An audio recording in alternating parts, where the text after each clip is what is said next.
Chapter 1. When he left to find the horizon. He said I was holding him back, that he needed a bigger world, so he signed the contract that erased my name from everything we built. While he chased sunsets for the camera, I disappeared into silence, and somehow that silence made me famous. When he tried to claim my words, the courtroom called it theft. When he tried to return, the world had already moved on. My name is Corinne Duval, and this is how losing him made me the map everyone wanted to follow. He said he needed something bigger long before the invitation arrived with the embossed logo and the champagne script. In the months after 2020, I watched Mason Reed shift from partner to performer. We had built Harbor and Peak together from a one-bedroom apartment in Boulder. He ran through deserts carrying a gimbal. I took the dawn drives and the late-night edits and the ferry rides with our cheap cameras wrapped in towels so sea spray would not kill them. When our subscriber count crossed 1 million, he started narrating every errand like a cinematic moment. Coffee became fuel, sidewalks became runways. He said the world did not bend for those who stood still. I had started to suspect that standing still was the only honest part left. My name is Corinne Duval, and I was 35 the winter his voice turned to static. The channel was both of our names without saying so. I negotiated collabs and answered brand emails and clipped his dialogue into beats that made sense. He craved louder and faster. I wanted quieter and deeper. On camera, he was a warm blaze. Off camera, he hummed with a restlessness that kept him pacing even when he had nothing to pack. SummitWorks Studios called first through a manager I had never met. They wanted Mason as a singular presence. The phrase sat there in the email with a shine that felt like ice. Singular presence. No split credits, no co-leads. I stared at it too long and wrote back that our show worked because we were two different compasses pointing to the same sky. The reply ignored me and went straight to him. He began talking about this series as if it were a mountain he had been born to climb. He said viewers were bored with couples and consensus. They wanted a myth with boots. He said it kindly and then less kindly, and then he stopped explaining it all. I told myself that marriages bend. I told myself that the channel would expand if we let one voice go explore. I told myself it was only a pilot. Then the courier arrived at the studio with a black envelope and a private invitation to a launch party at a rooftop venue in Denver. Dress code was rugged elegance. I wore a navy dress that did not need me to apologize for it, and Mason wore a field jacket with a crisp shirt and boots that were never meant to meet actual dirt. The elevator opened into an idea of wilderness. Tall grasses and silver planters, screens looping summit footage, none of which we had shot. There was a wall of printed maps with gold tacks marking imaginary routes and a bar menu with names like Cold Front and Meridian Glow. Every small detail was designed to feel windswept while costing more than any real wind ever would. I kept pretending the invitation included me because his text that afternoon had said, "See you there," and nothing else. I kept pretending my chest did not hurt because the skyline glittered with the kind of winter clarity you do not get unless the air is truly cold. I kept pretending until the curtain dropped. The key art was 4 stories high and brighter than any morning. Mason stood in the center of a ridge with a frost blue sky behind him. He was alone. The series title ran across the image in white block letters, The Lost Meridian. In the top corner sat the SummitWorks logo, and in the bottom corner the words, Sole Creator, Mason Reed. I did not move. The music swelled and the crowd hooted and clapped, and someone somewhere triggered a snowfall machine that dusted us in a soft, sparkling imitation of weather. Mason looked up at himself and smiled. I watched him grow larger on glass and steel, and thought about all the times I had removed cars and strangers from our frames one by one to make a moment seem mythic. I thought about what it costs to be the person erasing proof of real life. He found me near the wall of maps after the speeches. He said I knew this was coming. He said it was a business decision. He said partnerships evolve. He said we had to capitalize on momentum while it was still momentum. Then he said nothing for a while, and I realized he needed me to bless it so he could stop feeling divided. I could hear the stutter in the music where the playlist looped. I could feel a soft snowflake melt against my wrist and slide under the cuff of my dress. I told him I understood contracts. I reminded him I had written half of ours. He stepped closer. He said this was temporary. He said a solo season would lift both boats. He insisted Harbor and Peak remained ours, even if SummitWorks needed him to be the explorer alone. Then a junior publicist tugged his sleeve and he went to pose with a portable ice axe before the backdrop, while a drone camera skimmed the ceiling for the aftermovie. I could not stop watching the words in the bottom corner of the poster. Sole Creator. They were small in the design and louder than everything else in the room. I drifted to the balcony and pressed my hands to the cold rail until my fingerprints stuck for a second. Boulder satellites blinked out west and I could almost trace the highway home. I thought of the first road trip we had taken with a borrowed tent that leaked near my pillow and a small camp stove that burned everything on one side. We filmed around our mistakes then because the mistakes were the story. Somewhere along the way, we started pretending we made no mistakes at all, and then we actually started making worse ones. When I went back inside, I found my friend by the service corridor. Tessa Morales had cut our footage for years and kept us honest with edits that refused to lie. She looked at my face and did not ask a question. She said the credits say exactly what you think they say. I nodded and told her I was not going to cause a scene. She said I did not need to cause a scene to draw a line. She said, protect your marks. The phrase meant something different in editing suites than in life, but I understood her both ways. The party slid from speeches to networking, and then to the looser part of the evening when people stopped curating their listening faces. A director slapped Mason on the back. A brand rep laughed too loudly.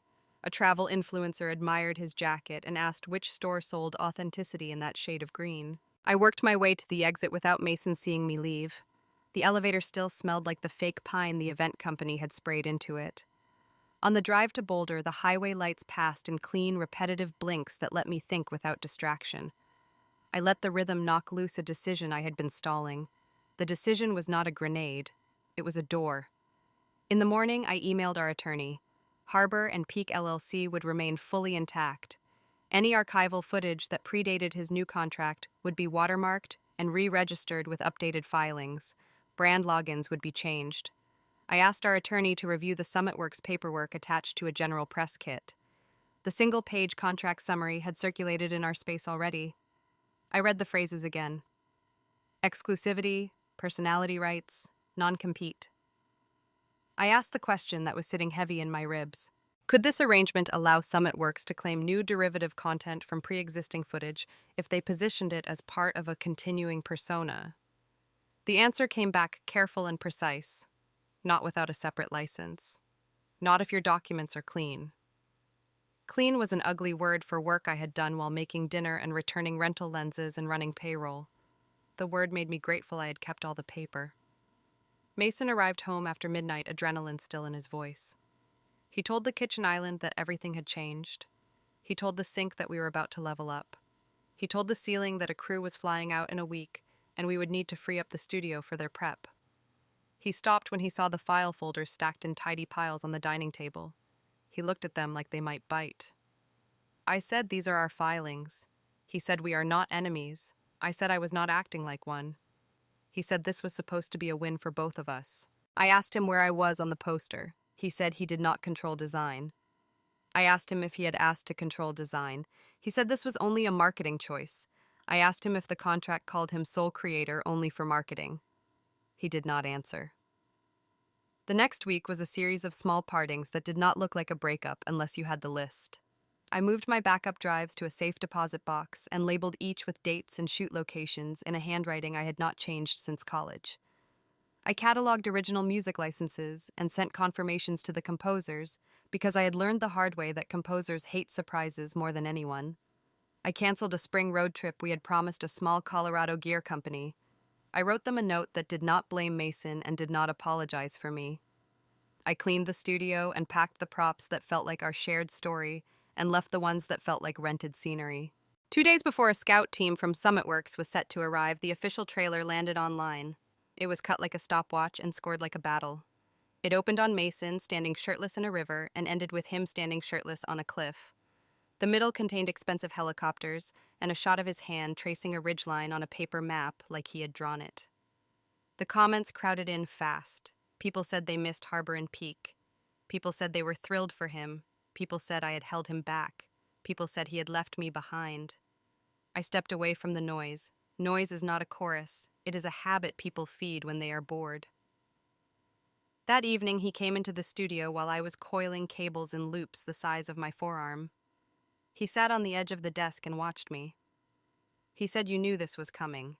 He said, "We talked about me needing a bigger canvas." He said this would put us all on a different map. He reached for one of the cables and wound it too tightly so it kinked. I took it from him and smoothed it back to its easy circle. I told him I understood wanting more. I told him I had wanted more too. I said my version of more had turned out to be less noise and more truth. He laughed the way people do when they think you have told a joke.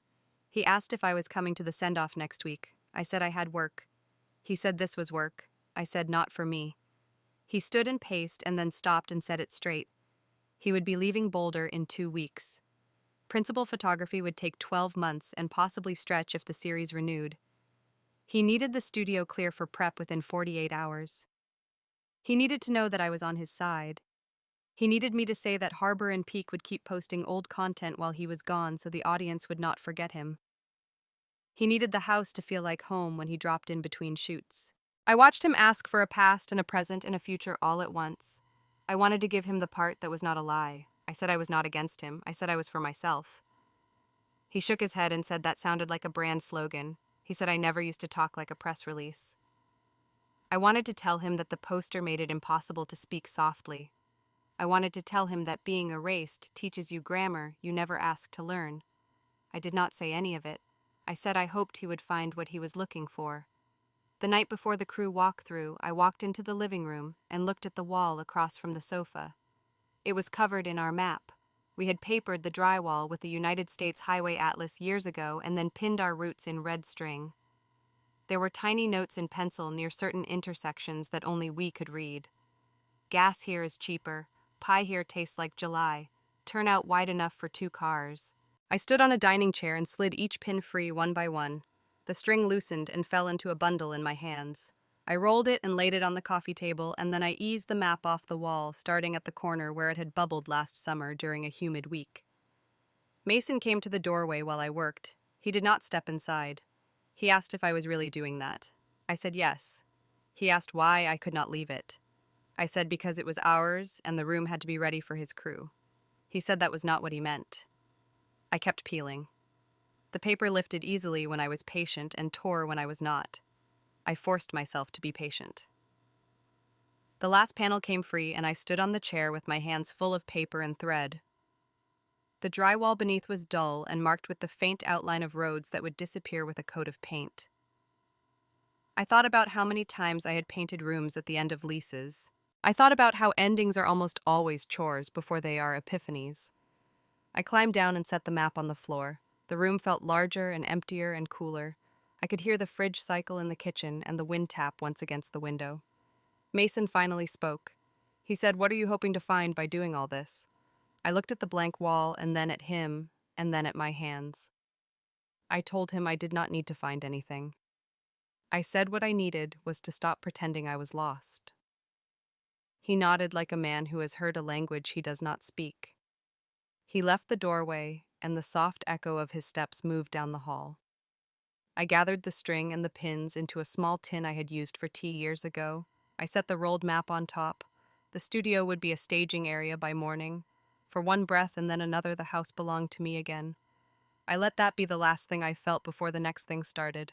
If this story touched you, please subscribe, and let someone out there feel less alone. Thank you. Chapter 2, The Year Without a Map. The snow came early that year, heavy enough to mute the roads before Thanksgiving.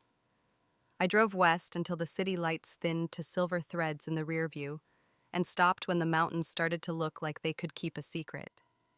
The cabin was smaller than it had looked in the photos, one room with a wood stove, a narrow bed, and a window that framed the edge of a frozen creek. The landlord left a handwritten note on the counter that said, "Keep the fire fed, it burns slow but steady." I lit it that first night and listened to the wood pop like it had something to say. The silence felt both clean and cruel. I tried to fill it with small rituals. Coffee at dawn, a walk to the creek, writing a few sentences in the notebook I had kept since college. They were not stories, just fragments about air that hurt to breathe and how time felt like thick glass.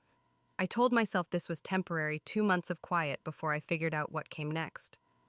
I told no one where I went except Tessa. She called on the second week, her voice bright against the thin signal. She said she had just watched the first episode of Mason's show. I could hear her typing as she talked. She said it looked expensive and empty. I said I didn't plan to watch it. She said good, but her tone made it sound like she already knew I would peak eventually. Before hanging up, she said, "Write something, Corinne. Write anything. It's how you've always cleaned the noise out of your head." I started writing every morning after that call. At first, it was a habit to mark the hours. Then it became a way to prove the day existed. I wrote about the way frost clung to the porch railing, about the sound of snow shifting on the roof, about how sitting still could make you dizzy if you had been running long enough. I did not write about Mason. I did not write about the show. I wrote about staying. One night in December, the storm rolled in from the north and cut the power for 3 hours. The world shrank to the orange circle of the fire and the sound of wind pressing against the door. I took out my laptop running on battery and opened a blank page. The cursor blinked like a small pulse. I typed a sentence without thinking. Adventure is not always motion. It felt like something someone older and wiser might have said, but I had not heard anyone say it before. I kept typing. I wrote about how the stillness after loss is its own kind of travel, how silence can teach you the sound of your own voice again. I titled it "The Year Without a Map" and saved it under a folder named Grounded Soul, because I needed a name for the collection that had begun to form in the dark. When the storm ended, I had written 1,200 words. I read them once, fixing a few commas, then posted the piece on a small blogging platform under the same name. No hashtags, no tags, no cross-post. I shut the laptop and went to bed. 3 days later, I woke to a vibrating phone that would not stop. Tessa's name flashed on the screen. Her voice came through sharp and breathless. She said, "Check your site right now." I said, "What site?" She laughed, half in disbelief. She said, "The one you posted at 2 in the morning." She said, "It's everywhere." I turned on the laptop. The dashboard lit up with numbers I didn't understand at first. Views, shares, comments, 1,000,000 reads in less than 72 hours. Someone named Evelyn Grant from a travel magazine called Wander North had shared it on their official page with a caption that said, "This is the voice we needed after the pandemic." I scrolled through the comments. Women writing from everywhere. "Thank you for saying this. I thought I was the only one. You put words to the quiet I've been drowning in." I sat back and stared at the screen until my eyes burned. Tessa called again that night. She said a brand called Still Mind Wellness wanted to reach me for a partnership. She said they were building a campaign called Peace is Power. She said this could be something big if I wanted it to be. I told her I hadn't wanted anything to be big for a while. She said maybe it's not about wanting, maybe it's about being ready. The next morning I hiked to the ridge behind the cabin. The snow had hardened overnight into a crust that cracked under each step. The valley below looked endless, like it could swallow a person and still have room left over. I breathed until my lungs ached. For the first time in months, I felt my pulse without it racing. Later that afternoon, an email came from an editor named Evelyn. She said she had read everything I had ever written online, even the old captions buried in the Harbor and Peak archives. She asked if I would consider writing a column for them about mindful travel. I typed and deleted my response 3 times before settling on a single sentence. "Thank you for reading my words. I am still figuring out what they mean." She replied within minutes, saying that was exactly why she wanted my voice. That night, I let myself look at one of Mason's new videos. The title read, "Morocco, Episode 3, The Infinite Road."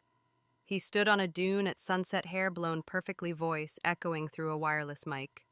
He talked about freedom, about letting go of what anchors you. The comments below were not what they used to be. People asked where I was. Some said they missed the old series, the way it felt real. Others accused him of chasing sponsorships more than truth. I closed the laptop halfway through and let the rest of the video play without sound. The moving images looked like someone else's dream looping on a rented screen. 2 days later, the email from Stillmind arrived officially. They wanted to collaborate on short essays and photo essays about quiet strength paired with images of nature. They offered a generous contract and full creative control. I reread the line that said full control 3 times before signing. The blog continued to grow. Readers sent photos of their own quiet places. A nurse from Maine sent a picture of her porch at sunrise with a caption that said, "This is my adventure." A mother in Arizona wrote about learning to sit with grief after losing her husband. A teacher in Oregon wrote that she read my piece to her students because she wanted them to understand stillness was not failure. Every story felt like a letter from a country I had never visited, but somehow knew. One morning I went into town for groceries and a barista at the cafe handed me my order without asking my name. She said she had recognized me from an article. She said my words had made her quit a job she hated. I smiled awkwardly, thanked her, and left. It felt strange to be seen for something I had written in the dark. That night, my inbox pinged with a new message. The sender's name stopped me before I opened it. Mason Reed. The subject line read simply, "Congratulations." The message was short. "I knew you'd find a way to turn sadness into content. Glad it's working for you. No punctuation at the end. Just space like an afterthought." I stared at the screen for a while, then clicked the X. I didn't delete it. I just let it sit there unopened again, a ghost of something that used to matter. Tessa called a few hours later. She asked if I was okay. I said I was better than okay. She said that didn't sound like me. I said maybe that's the point. She laughed softly. She said I sounded like someone who'd found her own script. I said maybe I finally did. By January, the cabin felt less like exile and more like rehearsal. The firewood pile shrank. The creek began to sing under the ice. I wrote daily, edited, slowly learned to cook again. When Stillmind announced the campaign, I sent in my first piece titled "Standing Still." They paired it with a photo of me on the ridge wind tangled in my hair, face half turned to the sun. It ran on their site and across their social media pages. The caption read, "Peace is power," with my name beneath it. I watched strangers share it with words like, "This feels like hope." A week later, I drove into Aspen for supplies. At a stoplight, I glanced at a digital billboard above the grocery store. The ad was for The Lost Meridian. The frame showed Mason walking through an empty bazaar, subtitles announcing new episode every Sunday. Beneath it, another banner cycled through trending articles. One headline read, "The quiet writer behind Grounded Soul becomes the new face of Still Mind Wellness." The two screens sat side by side in the cold mountain air, one shouting, one whispering. I couldn't help but smile at the contrast. That evening I returned to the cabin. I built a fire, brewed tea, and opened my notebook. The pages were nearly full now, each line a footprint of a slower life. I thought about how I used to chase meaning across continents, and found it instead in a room no larger than my old editing bay. Outside, snow began to fall again, soft and slow, erasing the outlines of the trees. I stepped out onto the porch with my cup and listened to the quiet that had become my closest company. I took out the notebook, turned to the last page, and wrote a single line before the ink stiffened in the cold. Maybe the map starts right where I'm standing. If this story touched you, please subscribe and let someone out there feel less alone. Thank you. Chapter 3. When the Explorer Came Home. The creek had melted by the time I packed up the cabin. I left Aspen with a trunk full of notebooks, a hard drive of recordings, and a quiet I did not want to lose.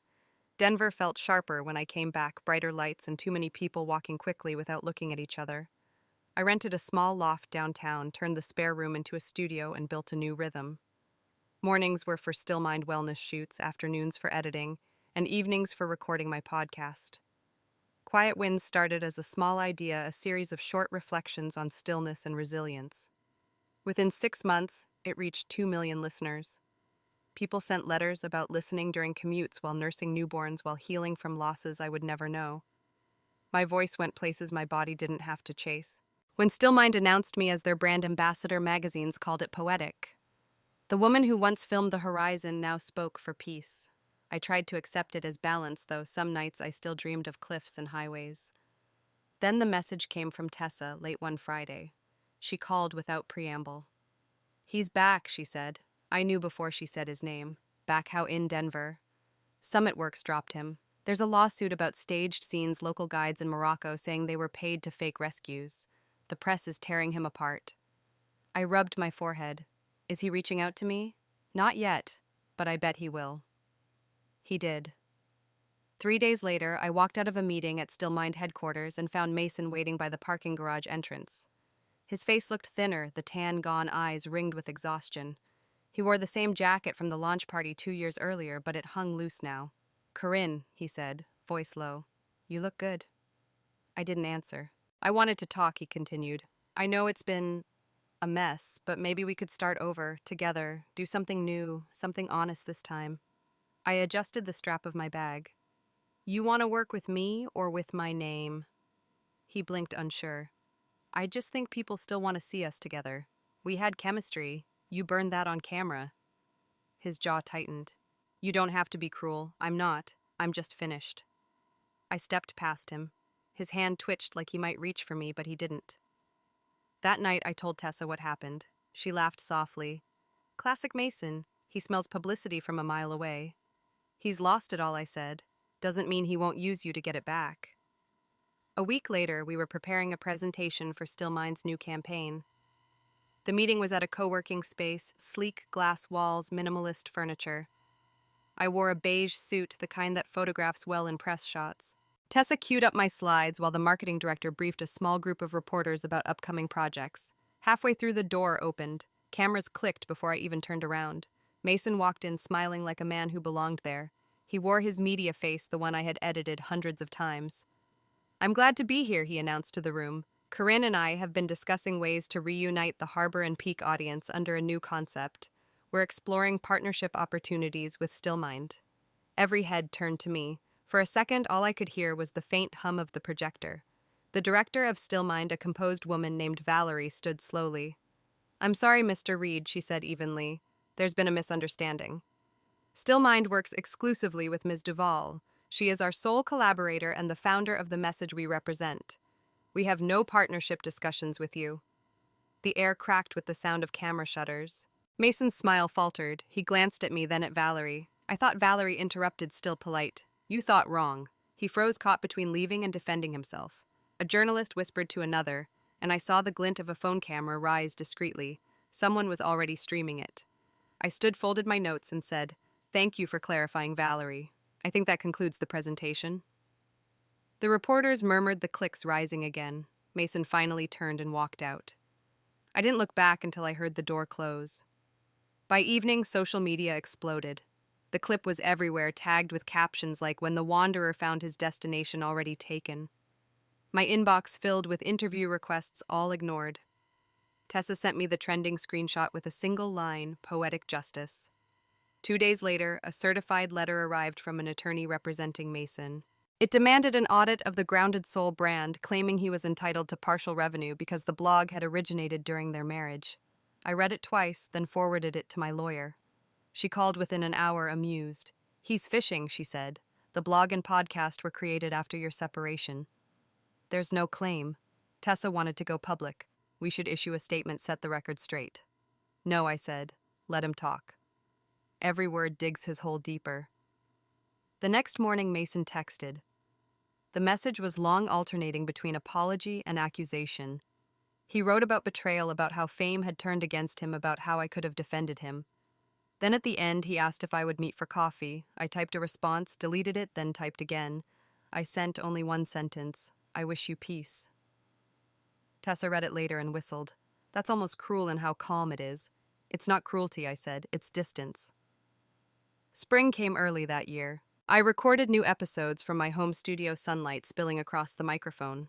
One episode was titled, The Art of Letting Noise Fade. Listeners wrote that it felt like closure disguised as meditation. They were right. Stillmind's campaign kept growing. They expanded my role to creative director, trusted me to shape messaging and visuals. My name appeared on conference panels, wellness retreats, morning shows. The company's headquarters hung a large photo from my Aspen shoot in the main lobby. Every time I walked past it, I remembered the woman who wrote in the dark while snow hammered the roof, thinking no one would ever read her words. One afternoon, Valerie called me into her office. We're planning a live media event next month, she said.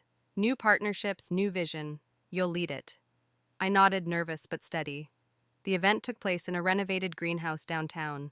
Plants climbing glass walls, light filtering through mist. Reporters filled the seats. I walked to the podium and began my talk about balanced creativity, the strength in quiet persistence. Halfway through, I caught a flash of a familiar silhouette near the entrance. Mason again, camera crew in tow, pretending to film a documentary about redemption. He hovered near the back, then tried to approach during the Q&A. Security intercepted him, but not before one reporter turned his mic toward him. Mr. Reed, the reporter said, are you here to support Ms. Duval's work? Mason hesitated, then smiled thinly. We built this together once. It's only right I support what we created. Valerie stepped forward before I could. To clarify again, she said, voice crisp through the speakers. Still, Mind Wellness works solely with Ms. Duval. The vision and creation are hers alone. The audience clapped, some awkwardly, some with real enthusiasm. Mason stood for a beat too long, nodded stiffly, then turned and left under the glare of flashes. Afterward, I sat backstage while Valerie handed me a glass of water. She said quietly, you handled that with grace. I smiled. Silence is cheaper than statements. That night, news outlets replayed the moment endlessly. The clip of Mason's face at the podium froze on headlines, comments filled with mixed pity and mockery. I scrolled for a few minutes, then shut the phone off. A week later, another letter arrived. Mason had withdrawn his legal claim. My lawyer forwarded it without comment.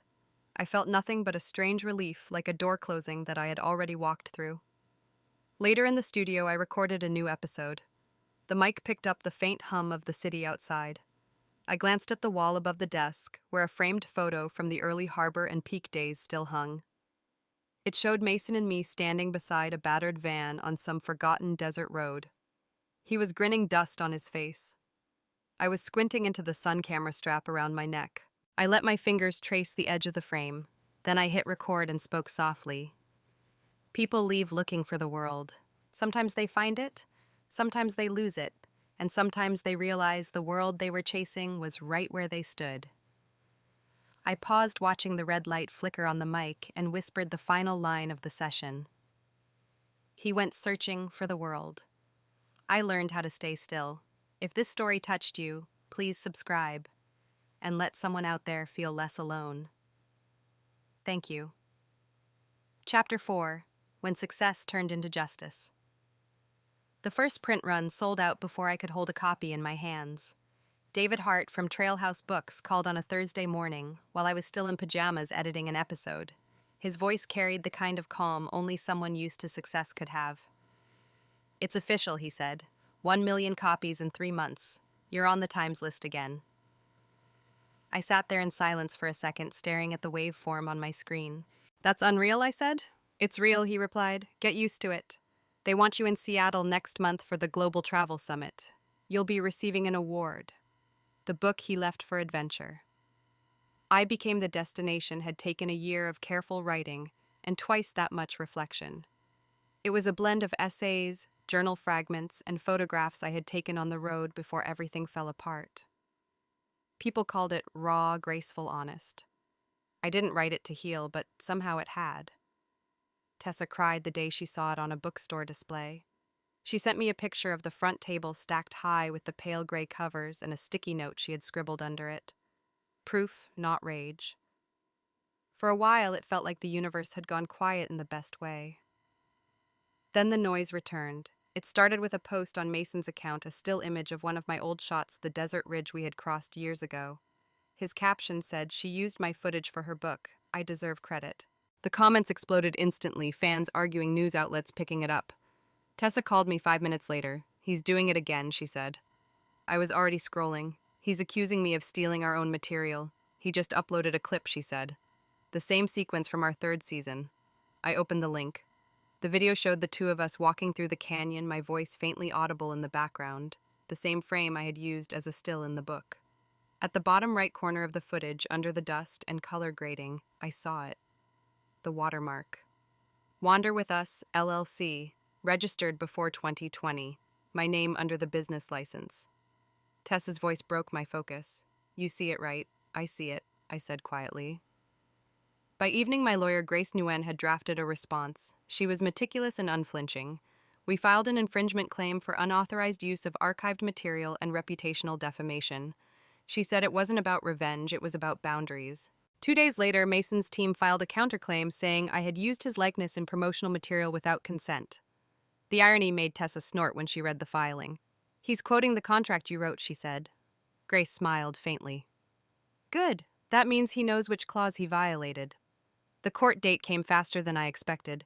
Seattle's courthouse looked impossibly clean under the fall rain, the marble steps slick and gray. Reporters waited outside with umbrellas. I wore a dark suit and no jewelry. Tessa squeezed my hand before we went in. The hearing was quiet at first. Mason sat across the aisle, avoiding my eyes. His lawyer opened with a speech about creative partnerships and blurred lines. Grace countered by laying out the timeline. The formation of Wander With Us LLC in 2019.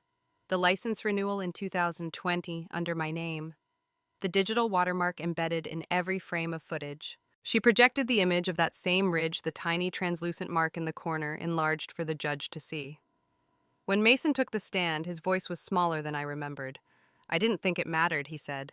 I just used a few seconds to promote my work. It wasn't malicious. Grace's tone stayed even. Mr. Reed, did you receive written permission from Ms. Duvall or from Wander With Us LLC to use that footage? He hesitated. No, but she used it first. She used it as part of a book comprised of her own copyrighted photographs and writings, correct? He rubbed his face. I guess so. Guessing is not answering, Grace said. The judge leaned forward. Mr. Reed, do you acknowledge using this footage without a license? Mason exhaled. Yes. The room went still. It was over. The decision came 2 weeks later. The court ruled in my favor. Mason was ordered to pay damages, remove all infringing material, and issue a public apology. The statement he posted was short and formal, typed on a white background. I regret the unauthorized use of media belonging to Wander With Us LLC and apologize to Ms. Duvall. I wish her continued success. Tessa texted me the link. You won. I stared at the words on the screen. No, I said softly. I just kept what was mine. David called the next morning. The book's sales jumped again, he said. People are buying it because of the trial.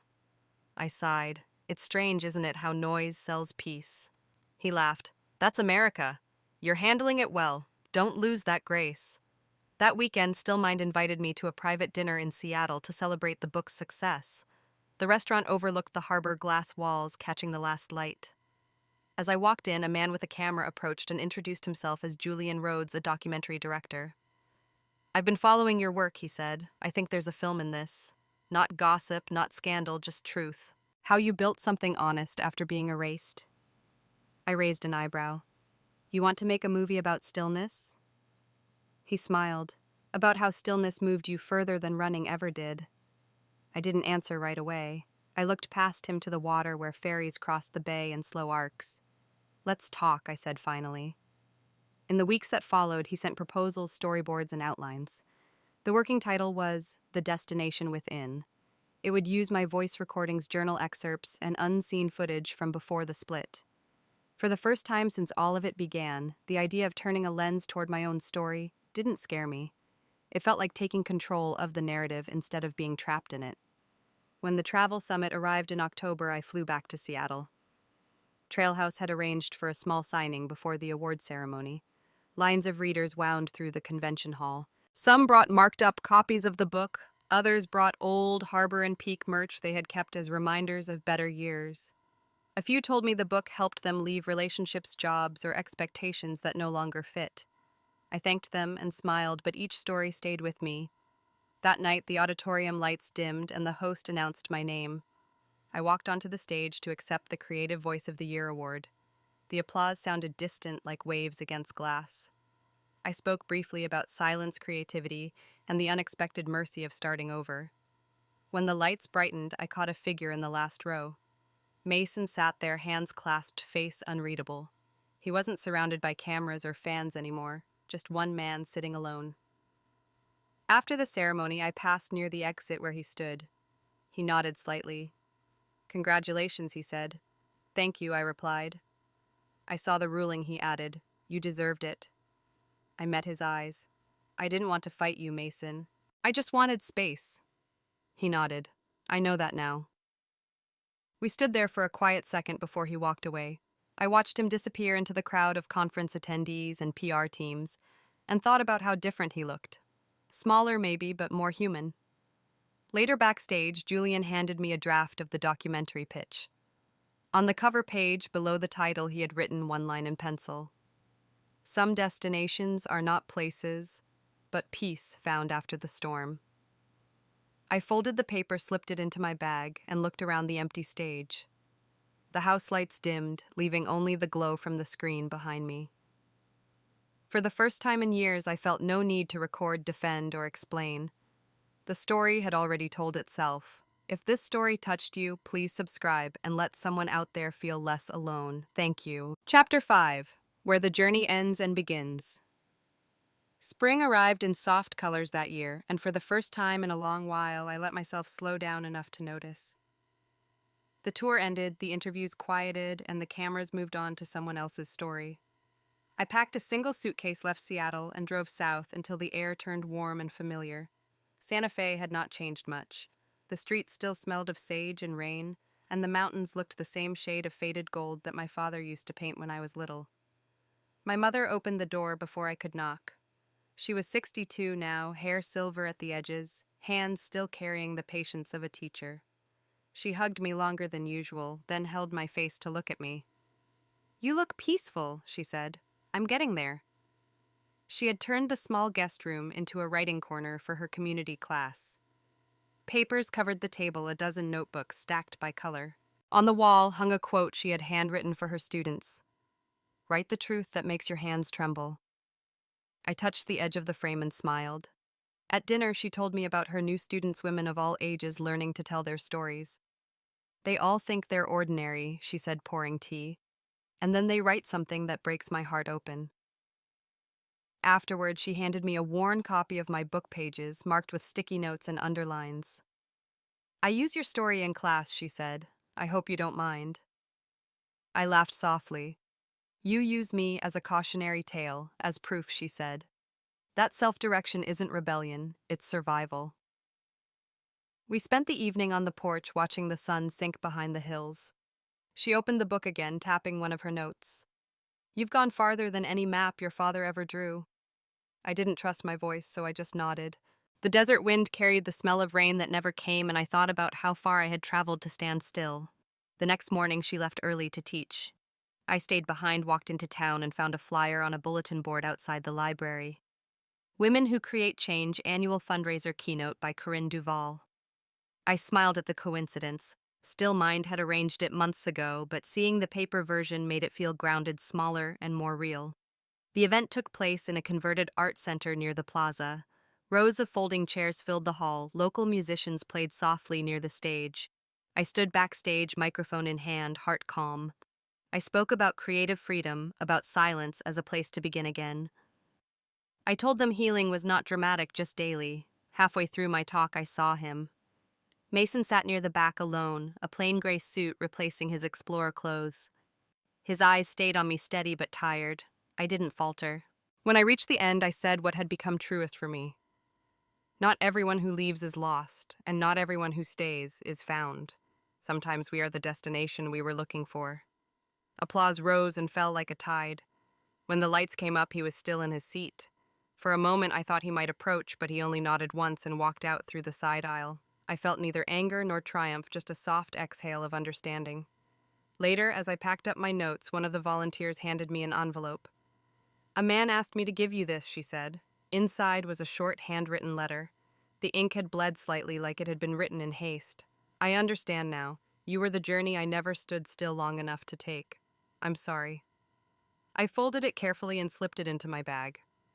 That evening, I called Tessa. She was in New York overseeing the post-production for Julian's documentary. "You won't believe it," she said. "Skybound bought distribution rights." I laughed quietly. "The same company that dropped him. The very same. They're framing it as redemption content, but we both know what it really is." "Karma," I said. "Elegant karma," she corrected. The film The Destination Within would air the following month. The preview clip had already begun circulating online. It opened with my voice reading from the book. He left for adventure.